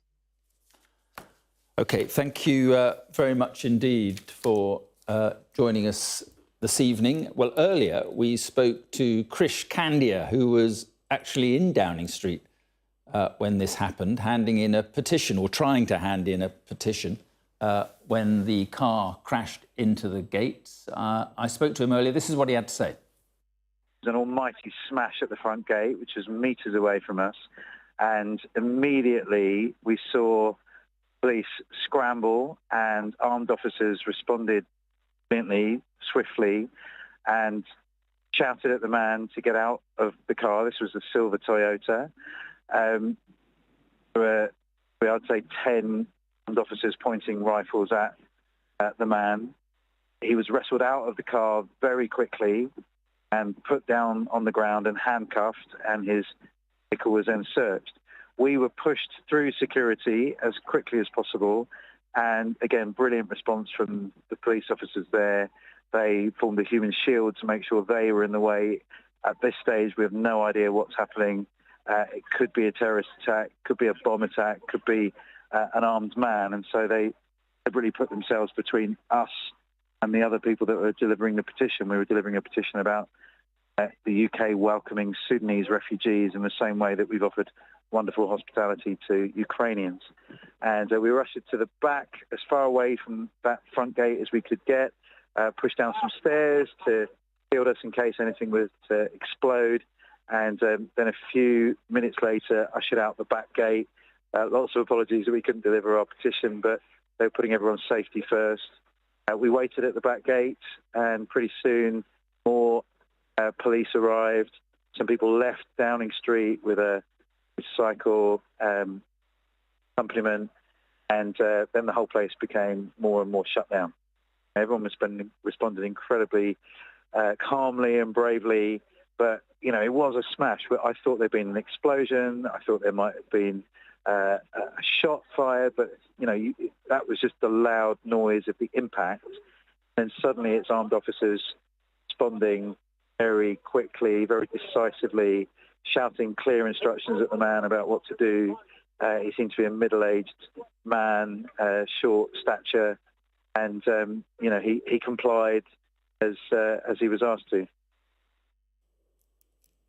So all pretty terrifying there for Krish, all very alarming for the police, and he reported there quite a bang when that car crashed into those gates, although it wasn't going that fast. If pictures we have seen this evening are anything to go by, the car came across, you can see there, across Whitehall, and slows down before crossing the pavement. There are bollards there, there's a gap in the bollards, and then you can go through to the gates, and that car hit the gates. Where it came from is interesting, because the street directly opposite Downing Street, where that car has emerged from, is actually a private road. It belongs to the MOD. It leads down to a car park, an MOD car park. So it looks as if, from those pictures, that car has come from what would be a secure location, and drives directly across Whitehall and into those gates. And people, as you can see, milling around, walking along Whitehall, don't seem that alarmed by what has gone on. But armed police were there, used huge restraint in the circumstances, it had to be said, because these are people living in a world where there is a substantial, is the word for it at the moment, terror alert. And that means that an attack is likely. That is what the government has the terror alert set at. So the police are living in that kind of world. And when a car comes careering towards, even slowly towards the gates, it would be pretty alarming for those officers. And as we've heard, it is, there would be many countries around the world where there would have been shots fired in circumstances like this, but not here, happily. A man was arrested. He was taken away by police. It is being dealt with, we're told, by Westminster police. Local officers in Westminster are interviewing the man. Significantly, he is not being talked to by counter-terror police. And so clearly, at the moment at least, this is not being treated as terror-related. Rachel Venables is in Whitehall, close to the scene. Rachel, just give us a sense of what's going on now.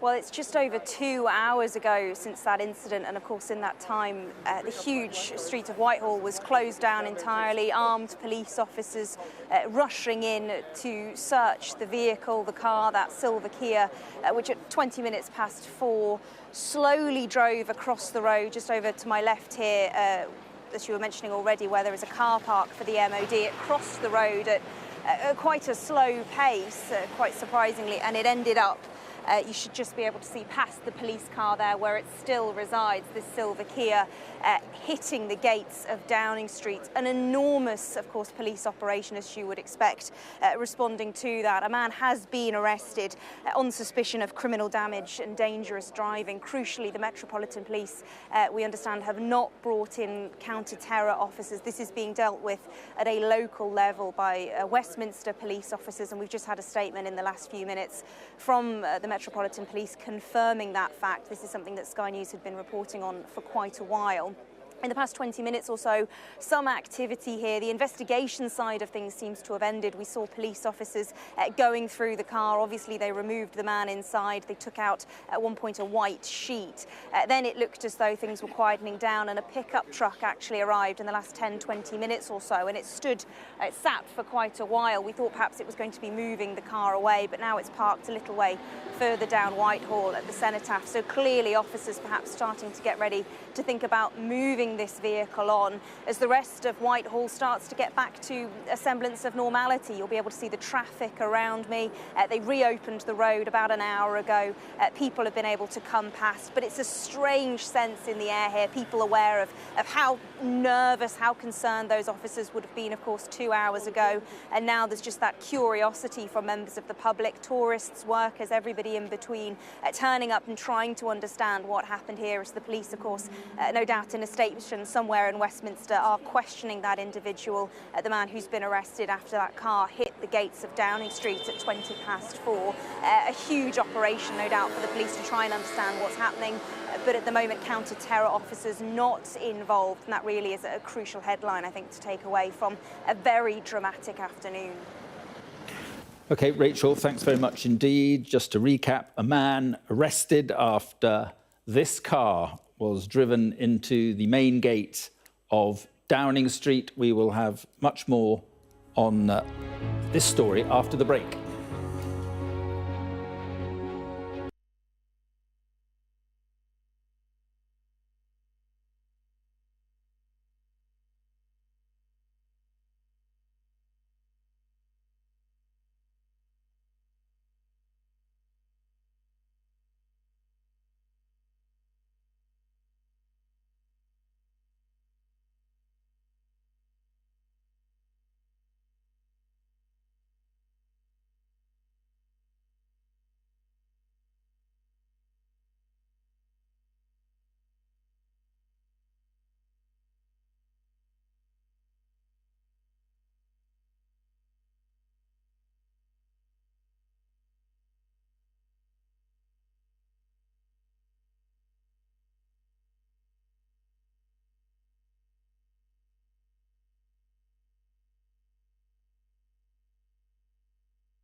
or at the gates of Downing Street, a man has been arrested on suspicion of criminal damage and dangerous driving after the vehicle you see there, a silver Kia car, crashed into the gates at around 4:20 this afternoon.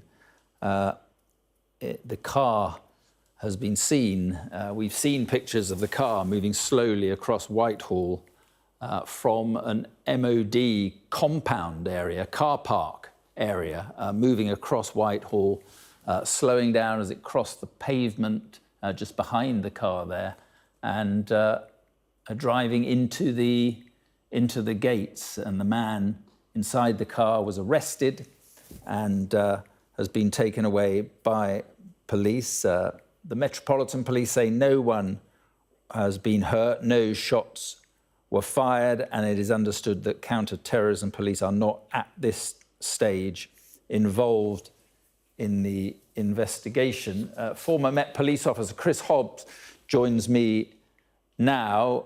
Thank you very much for being with us, Chris. I just wonder what you think of what you've seen this evening. Yeah, I mean, I think generally speaking, the Metropolitan Police and its officers will be fairly pleased with what's occurred in terms of their reaction to it.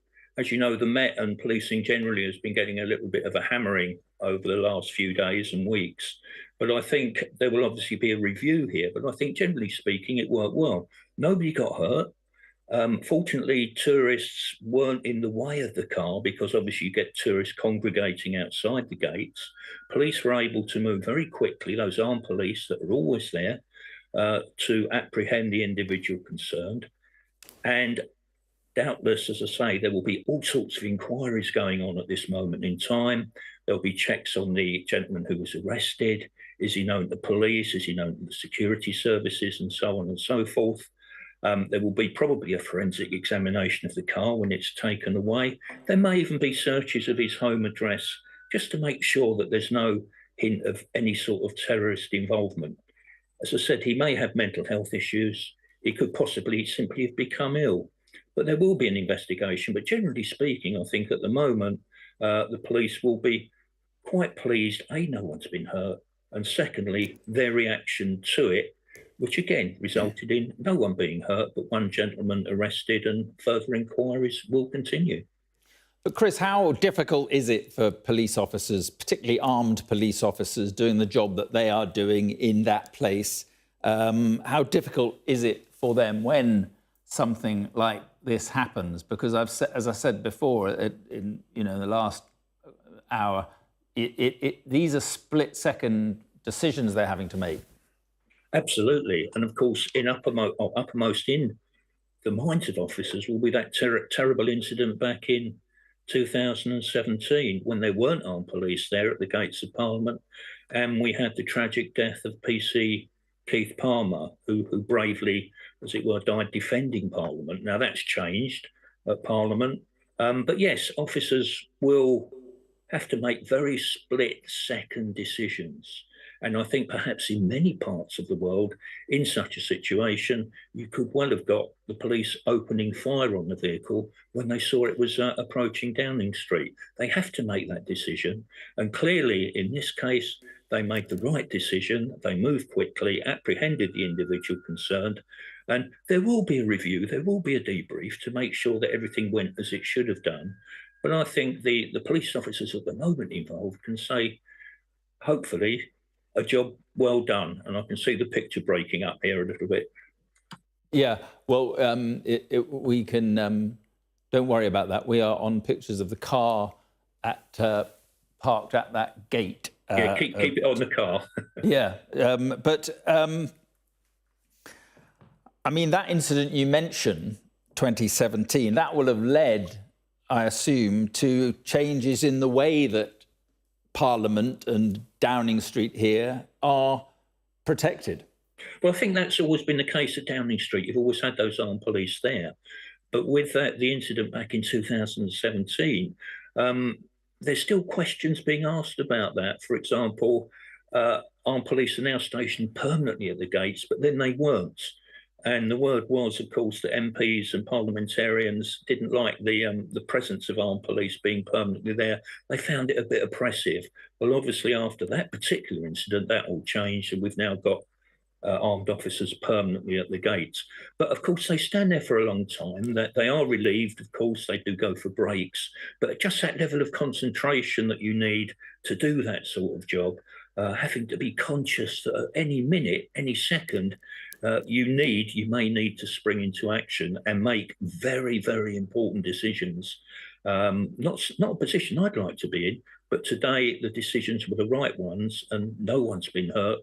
And as I say, we can all breathe a sigh of relief, and we await further information from the Met as to exactly what went on, which I'm sure will be forthcoming in the near, or maybe not quite so near future. We might have to wait until tomorrow. But and of course, this isn't the first incident. There've been other instances, haven't there? Examples around Buckingham Palace, for example, where there's been security concerns there. And again, we've seen the police respond very promptly to those incidents, dealing with the situation, and again resulting in no one being hurt. So all in all, despite all the stick police are getting, if we look back over these incidents, I think the Armed Protection Unit of the Met and their uniformed colleagues can feel, at the moment, pretty well satisfied with this afternoon's work. But there will still be a review, there will still be a debrief, and I'm sure from somewhere, critics will be popping up saying, well, they could have done this better or that better. But generally speaking, a satisfactory afternoon's work, I think. Yeah, just finally, Chris, what we can say is that things have happened pretty quickly in terms of Whitehall reopening, in terms of the police making a statement saying that it is local Westminster police who are interviewing this man, and in terms of them saying that at the moment it does not involve counter-terror officers. So they've clearly, decided pretty quickly what they make of this. Yeah, absolutely. I mean, they would have obviously got the man out of the car pretty quickly. They would have assessed the situation. They would have assessed him, as any police officer does when you're making an arrest. And they would have come to some initial conclusions as to exactly what's occurred. As I say, maybe the gentleman was ill, maybe he's got mental health issues, but there will be communication, obviously, with counter-terrorist police. But at the moment, it will be the local detectives that will be interviewing this man. But as I say, lots of checks will be going on, lots of work will be going on in the background, and there will be constant communication with the counter-terror police until it's decided that there's absolutely no terrorist link to this particular incident at all. But everyone will be working together in the same boat, pulling in the same direction, and hopefully, as I say, we'll get some more information in due course. Absolutely. Chris, thank you very much for coming on Sky News this evening. Appreciate it. Joe Pike is down at ground level in Whitehall. Joe, give us an idea of what's going on now. It's relatively calm now, Mark, but what a contrast to 4:20 this afternoon when this grey Kia, a hatchback, was driven into the gates of Downing Street. Armed Met police officers responding pretty fast, opening the doors of the car to apprehend the individual in the driver's seat, and shouting, get back at members of the public who, as usual, were crowding around the gates of Downing Street, taking pictures. The police moving very fast to create a cordon, create a sterile zone all the way down Whitehall. One, so they could get going with the investigation, work out what happened, but also to work out what the risk was to the public and to themselves from this individual and their vehicle. Of course, we know in recent years cars have been used as a weapon in central London by terrorists. Just look back to 2017 in the Westminster Bridge attack. Six people killed in that attack, 4 pedestrians hit by a car, as well as PC Keith Palmer at the House of Commons, the 6th person being the terrorist. But police are well aware here that cars can be incredibly dangerous, even though it doesn't look like, from the video Sky News has obtained, that the car was moving particularly fast, and it was coming, we think, from the other side of Whitehall, this road in central London where a lot of government buildings are based. If we look across the road, we can see the gates to a car park. It appeared from that video as if the car was being driven from that car park. That car park, effectively the backyard of the Ministry of Defence, as well as New Scotland Yard, the headquarters of the Met Police, and also Richmond House, which is another government building, parliamentary building at different points. So this is a secure area. You can see a police van in there at the moment. People who are parking there and driving cars out of those gates would, of course, be vetted, security checked, and likely to be working either for the Met Police or for the MOD or for somebody in government or in Parliament. Unclear at this stage why the individual drove their car into the gates. Of course, it was, I think, a frightening moment for all those involved, not just the police officers, but a number of people trying to deliver a petition to the door of Downing Street, members of the public taking part in the democratic process. But the police used to acting very fast. We know Rishi Sunak, the Prime Minister, was inside. He left soon after with his motorcade. Jeremy Hunt, the Chancellor, was also there. The fact, though, that the investigation is not being run by counter-terrorism officers, but by the borough force, by Westminster, Met Police boroughs separating different parts of the force, I think shows they don't think this is a hugely serious incident. The investigation, though, is ongoing. We have seen items being taken out of the boot of the car by officers wearing blue forensic gloves. We've also seen them putting those items into plastic evidence bags, photos being taken of the car. And about 20 minutes ago, a large Met Police van with a crane on the back turned up. This truck, we presumed, was to take this silver Kia away. The car has been taken away for the moment, but we presume that in the coming hour or so, this silver Kia is taken away. It's hard to see from here, but it doesn't look like, Mark, like the airbag has inflated. So even though this would have been a frightening incident, and of course it sounded loud, it doesn't necessarily look like the car has been driven at speed, certainly not fast enough to initiate the airbag going off. One individual arrested on suspicion of criminal damage and dangerous driving. No injuries yet, but that investigation is ongoing. The car remains here, although we understand the Prime Minister is now no longer on the estate. Whitehall is open. Cars, bikes, buses going up and down, very different to a couple of hours ago. Rush hour is never normally like this, Mark, in central London, but certainly the mood now here, the calm mood, police officers looking reasonably relaxed, so different from the very tense, perhaps even frightening situation at 4:20 when that car was driven to the front gates of Downing Street. Our Met Police officers reacting very fast, I think, to apprehend the individual. Yeah, certainly seems that way, Joe. Thank you very much indeed. Joining me now is former Deputy Assistant Commissioner at the Met Police, Stephen Roberts. Thank you for being with us. And Stephen, what is your impression of what has happened here? I suppose, above all, my impression is of the calm and the professionalism of those officers on the gate at Downing Street. Here we are, 2 hours and 20 minutes after the incident, and normality has been restored. No shots have been fired. Nobody has been injured. And life has gone back to normal, thank goodness. Those officers were faced with a difficult challenge. They didn't know what that car contained. It might have contained somebody who was armed. It might have contained explosives. It might have contained a suicide bomber who was simply going to drive up to the gates and detonate a sizable bomb. But they reacted quickly, they reacted calmly, and thank goodness we have a peaceful outcome. Yes, you're absolutely right. I can think of many parts of the world where there would be shots fired in this situation, certainly. So, I mean, what goes through the mind of these officers? Because they are trained to deal with the terror attacks, which, you know, the alert is still, the threat is still substantial, we're told, a terror attack likely. So this is going through their minds constantly during their working hours. So it must be very difficult. What goes through their minds when something like this happens? Because they've got to make not only a split-second decision, but they've got to try and make the right decision. Absolutely right. And many years ago, I was an armed protection officer myself in plain clothes, looking after the Home Secretary.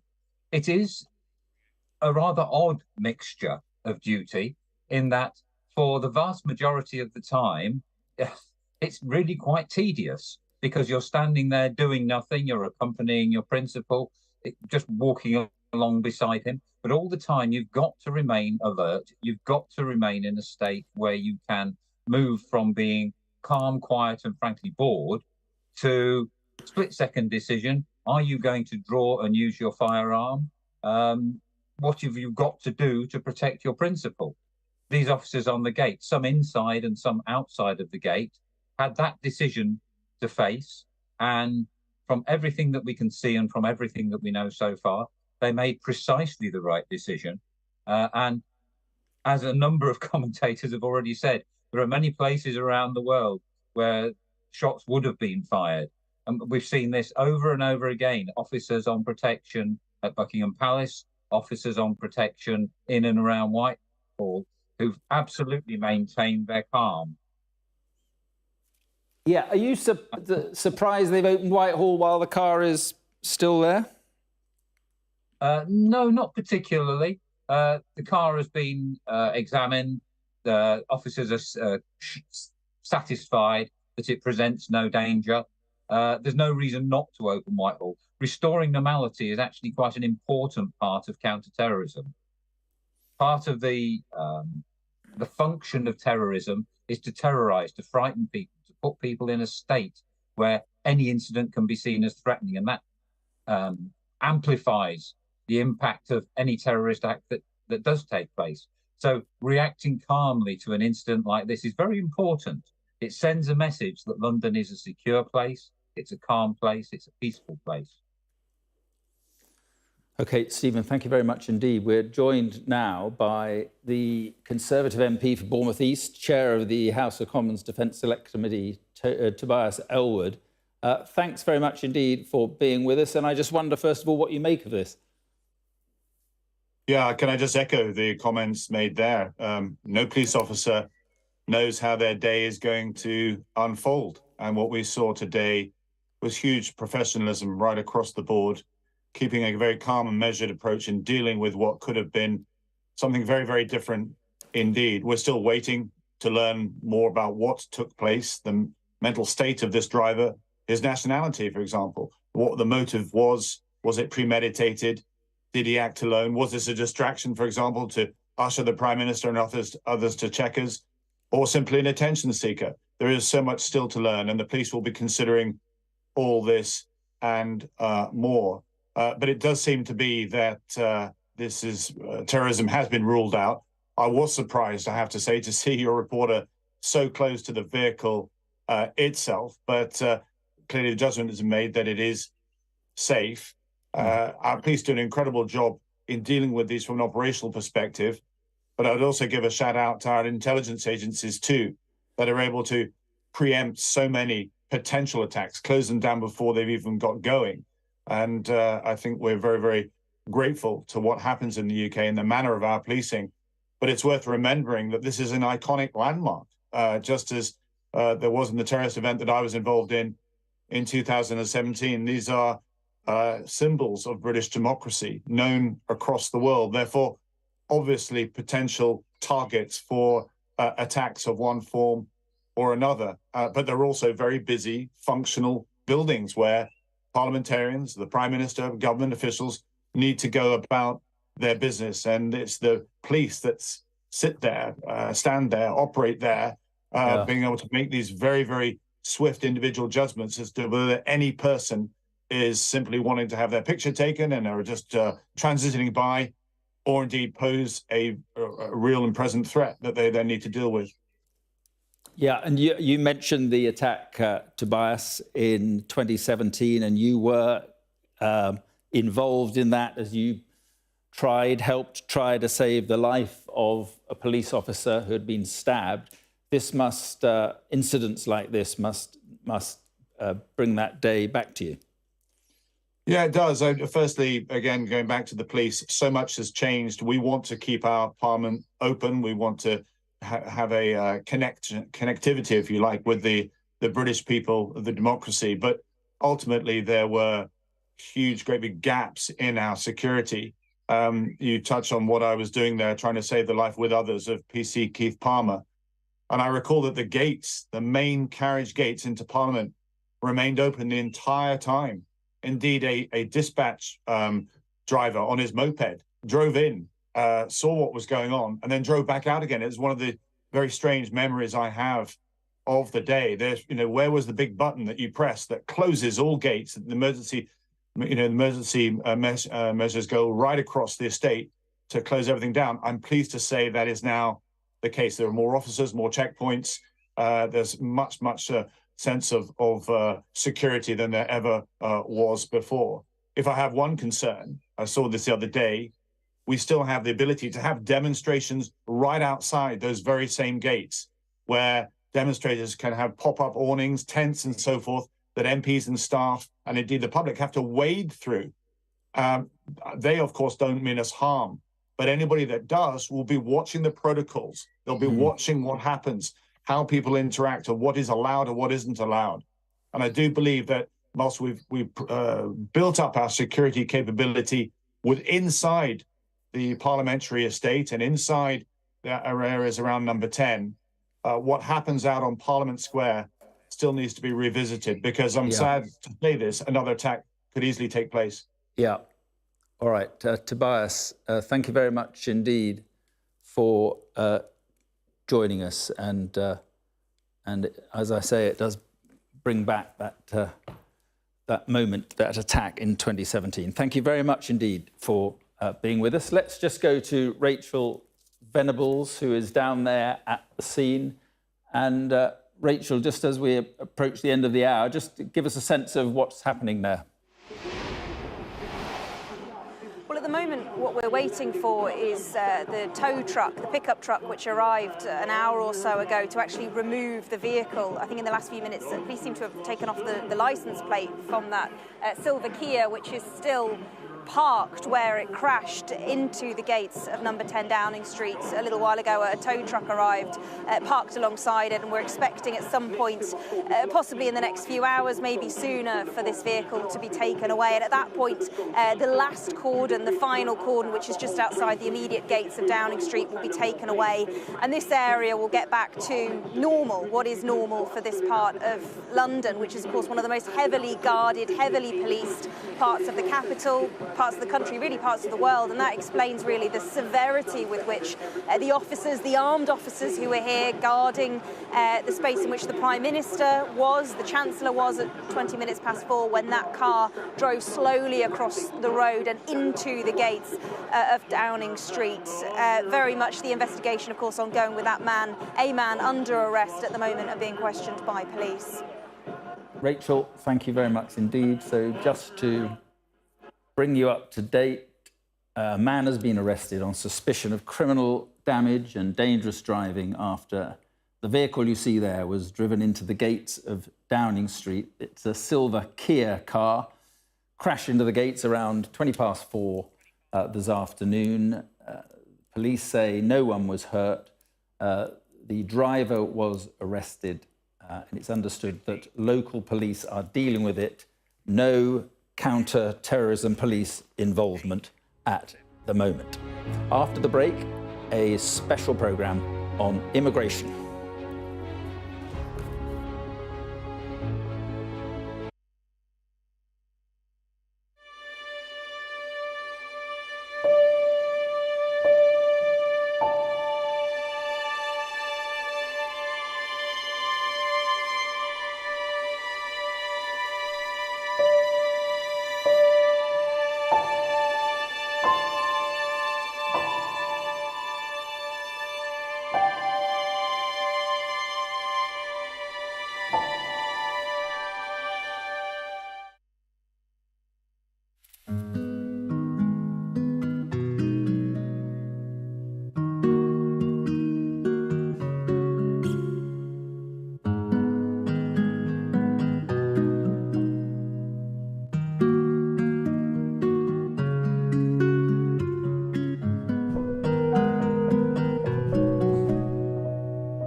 Good evening, it's 7 o'clock. You're watching Sky News. Our breaking news this hour is a car crashes into the gates outside Downing Street. One man has been arrested. This is the scene live outside Downing Street where the car remains in place, but police are not treating the incident as terror-related. Also this hour, we'll bring you an Immigration Ask the Expert special here on Sky News as net migration reaches new record levels. 606,000 more people arrived in the UK last year than left the country. We'll examine the social, economic and political impact and answer your questions. It is a difficult day for the government that has promised to reduce net migration, but it was left to the Immigration Minister, not the Home Secretary, to face questions in the Commons. Conservatives have no plan and no grip on immigration. Where is the Home Secretary, who is in charge of these policies? Balancing the needs of business, we hear from companies still desperate for workers. It is very difficult for us to fill this position. The position has been open for at least a year, and to this day is still open. But there are questions and concerns in communities across the country. Is there a plan to provide more homes, schools and hospitals? I mean, they should think about all these things before allowing large numbers, because I think they should look after us who are already living here.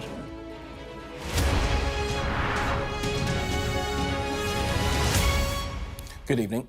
I'll be joined by our panel of experts to discuss today's migration figures shortly. But first, to those events at Downing Street. Here's what we know so far. A man has been arrested after a car hit the main gates of Downing Street. Police said there were no injuries. The Prime Minister was in number 10 at the time of the crash. Sky News understands that the Chancellor, Jeremy Hunt, was also in Downing Street. Now, counter-terrorism police say they're not involved in the investigation and the road is now open again. Well, let's cross live to the scene and bring in our correspondent